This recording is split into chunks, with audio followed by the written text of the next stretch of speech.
Há um versículo na Bíblia que não é apenas temido, é detestado pelas trevas. E não é um daqueles textos longos ou enigmáticos, mas uma frase tão direta e poderosa que, se vivida, desmantela fortalezas espirituais. Você já se perguntou por quê, mesmo conhecendo tantas promessas, tantos cristãos continuam oprimidos, cansados e vencidos? A resposta pode estar justamente neste versículo que Satanás trabalha dia e noite para que você apenas decore, mas jamais viva. O curioso é que ele está ali, visível há mais de 2000 anos, e mesmo assim segue sendo ignorado por muitos. A maioria ouve, repete, cita, mas não aplica. E isso tem sido um dos maiores trunfos do inferno: convencer os crentes a resistir ao diabo, mas sem jamais se sujeitar a Deus. Quer saber por que esse texto é tão perigoso para o inimigo e como ele pode virar a chave da sua vida espiritual? Fica comigo, porque o que você vai descobrir aqui pode mudar tudo. Poucos imaginam, mas há um versículo que ecoa como trovão no inferno: sujeitai-vos, pois, a Deus, resisti ao diabo, e ele fugirá de vós. Tiago 4:7. Não é uma frase de efeito, nem uma promessa vazia. É um decreto espiritual que faz estremecer as trevas. Paulo explicava com firmeza que o poder do cristianismo não estava nas palavras decoradas, mas na obediência prática. Jesus venceu o tentador no deserto não com gritaria, mas com submissão total à vontade do Pai. E isso o inferno não suporta. Repare bem, o medo de Satanás não é do som da voz de um cristão, mas da autoridade por trás dela. Quando alguém vive rendido, a própria presença dele incomoda o reino das trevas. Um jovem que escolhe perdoar, ao invés de guardar rancor, já está resistindo. Uma mulher que fecha a porta para pornografia ou fofoca não precisa fazer campanha. Sua postura já é guerra espiritual em ação, e isso nos leva a um ponto crucial: o que realmente assusta o inimigo. A verdadeira guerra espiritual não se trava com playlists de louvor no último volume, nem com frases coladas na geladeira. O diabo não recua porque alguém gritou "tá amarrado", com força, mas porque alguém vive amarrado à cruz. Paulo explicava isso com clareza. O cristianismo genuíno é uma entrega que incomoda, uma santidade que fere o orgulho das trevas. Jesus, por exemplo, expulsava demônios com autoridade serena, não porque falava bonito, mas porque vivia em perfeita comunhão com o Pai. Tem muito cristão frustrado porque acha que o barulho vence o mal, quando na verdade é a renúncia que afasta o inimigo. Santidade é uma linguagem que o inferno entende e teme. Sabe aquela tentação que aparece sempre quando você está sozinho? Pois bem, cada não dito com firmeza é um golpe na guerra espiritual. É como se você empunhasse uma espada invisível, forjada na obediência. Mas mesmo entre os que querem resistir, há um erro sutil que pode colocar tudo a perder. Muita gente hoje em dia aprende a gritar contra o diabo, mas não a se ajoelhar diante de Deus. É aí que mora uma das maiores tragédias da igreja moderna. Paulo explicava que o cristianismo não é uma coleção de técnicas espirituais, mas uma vida escondida em Cristo. Só que, infelizmente, o que se vê são crentes cansados, tentando vencer lutas espirituais com fórmulas mágicas, enquanto ignoram o chamado mais simples: sujeitar-se. Jesus, o próprio Filho de Deus, viveu assim, submisso, obediente até a morte. É comum ver igrejas lotadas, com eventos empolgantes e mensagens motivacionais, mas com pouca transformação real. Resultado? Um exército cheio de entusiasmo e vazio de autoridade. O sujeito ouve sobre resistir ao diabo, mas nunca aprendeu a dizer sim para Deus na segunda-feira. Tenta vencer vícios com jejum emocional, mas volta a cair porque nunca se rendeu de fato. E o pior, tudo isso o deixa mais frustrado, como alguém tentando lutar com uma arma de brinquedo. O que nos leva ao próximo ponto. Resistir ao diabo sem estar sujeito a Deus é como tentar parar um leão com uma espada de papelão, barulhento, mas ineficaz. Paulo explicava isso com profundidade. A autoridade espiritual não vem de decibéis, mas de alinhamento com o céu. É como um policial. Ele só tem autoridade porque está debaixo da lei. Da mesma forma, o cristão só impõe respeito no mundo espiritual quando está debaixo da autoridade de Jesus. Não se trata de aparência, mas de posicionamento. Jesus calou tempestades porque estava sujeito ao Pai. Muita gente quer comandar demônios sem primeiro obedecer ao Espírito. Quer ter autoridade sem ter altar. E olha, isso não funciona. Se alguém quer ser temido no mundo invisível, precisa ser fiel no visível, no perdão diário, na renúncia do orgulho, na integridade quando ninguém está vendo. Autoridade é como uma chave. Só funciona nas mãos de quem recebeu diretamente do dono. E enquanto muitos tentam abrir portas com cópias falsas, há um detalhe oculto que o diabo observa com atenção. No mundo espiritual não existe meio rendido. O diabo age por legalidade e qualquer brecha vira uma porta escancarada. Paulo explicava que o cristianismo exige vigilância, porque onde há pecado não confessado, mágoas escondidas ou alianças secretas com o mundo, há uma brecha. E brecha, meu amigo, é tudo o que o inimigo precisa. Às vezes, a derrota vem sem barulho, sem aviso. A pessoa vai se esvaziando por dentro e nem percebe. Sabe aquela sensação de estar orando, mas não sentir nada? Pode ser sintoma de algo mal resolvido lá atrás. Quer um exemplo prático? Alguém que se recusa a perdoar um familiar está entregando nas mãos do diabo o controle sobre áreas da sua alma. Ou aquele hábito secreto, guardado com carinho, mas que destrói por dentro, seja pornografia, mentira branca ou até mesmo inveja disfarçada de preocupação. Isso tudo vira terreno fértil para a ação maligna. E o que mais dói é que, muitas vezes, a pessoa continua com aparência de piedade, mas já foi vencida por dentro.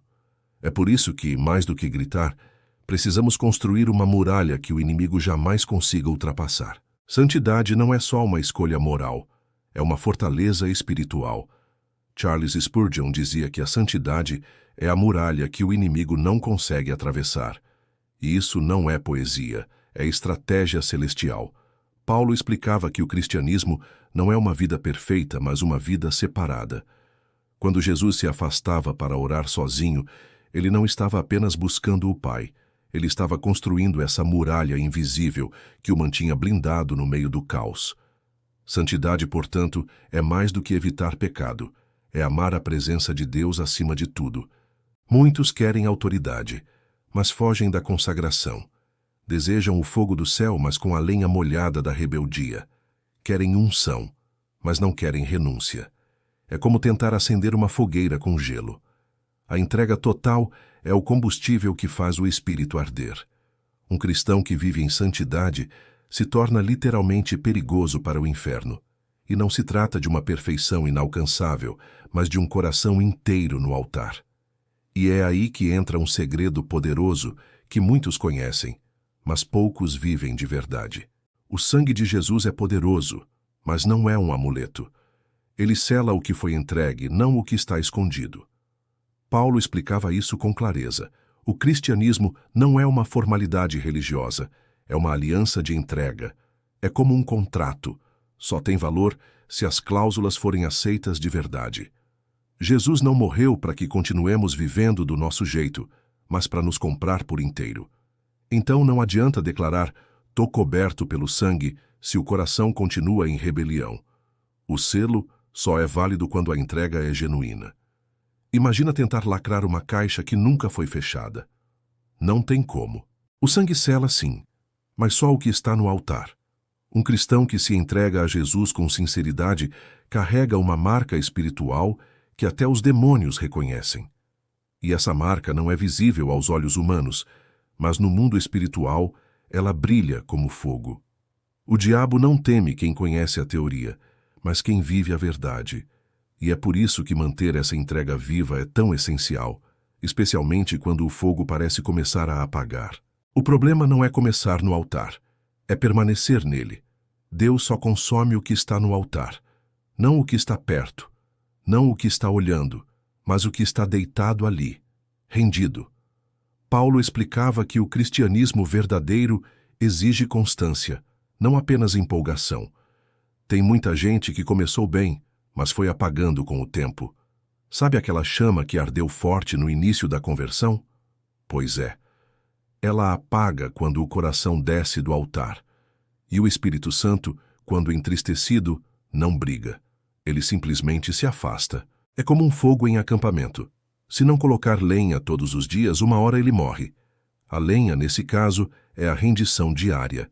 Ler a palavra mesmo quando não se está com vontade. Perdoar mesmo quando dói. Resistir à tentação mesmo quando ninguém está vendo. Isso é subir no altar todos os dias. E o fogo? Ele vem, sempre vem. Mas muitos querem esse fogo sem o sacrifício, e isso não existe. E o que acontece quando tentamos acender esse fogo com a vida cheia de portas abertas? Você pode até orar bonito, jejuar 3 dias, cantar louvores com lágrimas nos olhos. Mas se as portas estiverem abertas, o inimigo entra. Paulo explicava que o cristianismo é também vigilância. Jesus alertava: vigiai e orai. Não só orar, mas vigiar. Não adianta clamar por livramento enquanto flerta com o pecado. Se ainda há vícios escondidos, mágoas não resolvidas, hábitos impuros ou uma vida dupla, o diabo encontra uma brecha e entra como quem tem a chave. E muitas vezes foi o próprio crente que entregou essa chave. Fechar as portas espirituais é uma ação prática. Perdoar quem feriu, jogar fora o que alimenta o pecado, confessar o que está escondido, cortar amizades que empurram para o abismo e buscar o Espírito Santo com fome verdadeira. É como trancar uma casa e ainda instalar alarme. O inimigo pode até rondar, mas não entra. E é aí que se constrói autoridade real, com decisões firmes, coragem para dizer não e postura de quem pertence a outro reino. E o mais incrível é que quando a rendição se torna um estilo de vida, até o silêncio começa a carregar poder. Um cristão verdadeiramente rendido não precisa levantar a voz para abalar o inferno. Sua vida já é um grito de autoridade. Paulo explicava que o cristianismo não é feito de performance espiritual, mas de uma postura constante diante de Deus. Jesus expulsava demônios com poucas palavras porque sua obediência já carregava peso eterno. Quando alguém vive rendido, até seu silêncio incomoda. Não é sobre volume, é sobre substância. E essa substância vem da intimidade, da entrega, da prática diária de se colocar nas mãos de Deus. A autoridade espiritual não se conquista em um evento, mas no secreto. A mulher que ora pela família em silêncio, dia após dia, sem aplausos, ela carrega mais poder do que muitos no púlpito. O jovem que diz não à tentação quando ninguém está vendo, está empunhando uma arma invisível. O fogo da autoridade espiritual não nasce no palco, mas no altar escondido. E o mais curioso, muitos sabem disso, mas ainda vivem uma fé teórica, distante da transformação que Tiago 4,7 pede na prática. Conhecer o versículo é fácil, viver o versículo é outra história. Tiago 4,7 virou bordão em muitos lugares, mas poucos se deram ao trabalho de mergulhar no que ele realmente exige. Paulo explicava que o cristianismo não se resume a doutrina decorada ou retórica convincente. A autoridade espiritual nasce quando o conhecimento desce da cabeça para o coração e se transforma em obediência prática. Jesus não chamou os discípulos para estudar sobre cruzes, ele os chamou para carregar a deles. A diferença é sutil, mas muda tudo. Muitos sabem o que fazer, mas vivem como se a teoria bastasse. Falam de fé, mas não perdoam. Citam versículos, mas não largam os vícios.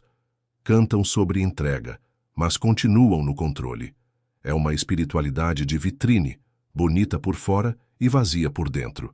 E é por isso que o inferno não treme. Mas quando alguém decide, de verdade, viver o que prega, aí o mundo espiritual se abala.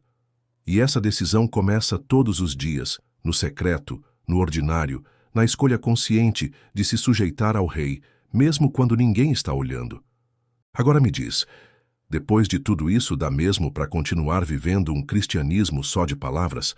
Ou você vai decidir subir no altar de verdade e deixar o fogo de Deus consumir tudo o que não pertence a Ele? A pergunta é direta. O versículo que você leu hoje vai continuar sendo só uma frase bonita, ou vai virar o alicerce da sua vida espiritual? Quantas portas ainda estão abertas aí dentro? Quantas áreas estão seladas com religião, mas vazias de rendição? Tá na hora de parar de resistir com a boca e começar a vencer com a vida. E se essa mensagem mexeu com você, deixa aqui nos comentários. Eu me sujeito a Deus. Só isso.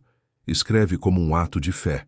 E claro, se inscreve no canal, ativa as notificações e vem aprender mais comigo, porque o mundo espiritual não tira férias e você não pode andar desarmado.